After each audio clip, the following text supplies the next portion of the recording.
আসসালামু আলাইকুম। ডিবিসি বাংলা টিভির আজকের তাজা খবর পড়ছি আমি নুসরাত জাহান। বাংলাদেশের শীর্ষস্থানীয় জাতীয় পত্রিকায় প্রকাশিত শিরোনাম। প্রথম আলোর আজকে প্রকাশিত শিরোনাম, আমরা বাংলাদেশের মানুষের মানবাধিকার সমুন্নত দেখতে চাই, ম্যাথু মিলার।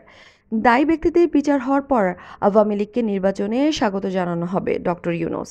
বাংলাদেশ প্রতিদিনের শিরোনাম, সেনাকুঞ্জে হাস্যোজ্জ্বল খালেদা জিয়া। রমজানে খেজুরের দাম কমাতে যে উদ্যোগ নিল এনবিআর।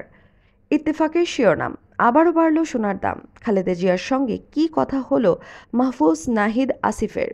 কালের কণ্ঠের শিরোনাম, বাণিজ্য যুদ্ধে ক্ষতিগ্রস্ত হবে এশিয়ার অর্থনীতি।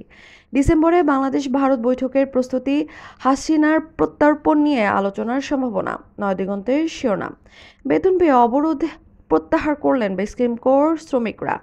সন্ত্রাস ও চাঁদাবাজির বিরুদ্ধে জিরো টলারেন্স নীতিতে ছাত্রদল। প্রবাসীর কথা 24-এর শিরোনাম, এশিয়া প্যাসিফিক মন্ত্রী পর্যায়ের সম্মেলন 2024। ইসলামী বই মেলা হেরার জ্যোতির পথ দেখায় ধর্মোপদেষ্টা। দৈনিক নবচেতনার শিরোনাম, সশস্ত্র বাহিনী দিবসের সম্বর্ধনা অনুষ্ঠান, খালেদা জিয়াকে আনতে পেরে আমরা গর্বিত, প্রধান উপদেষ্টা। জেনারেল ওয়াকারের সঠিক সিদ্ধান্তে সশস্ত্র বাহিনী আবারও আস্থার প্রতীক।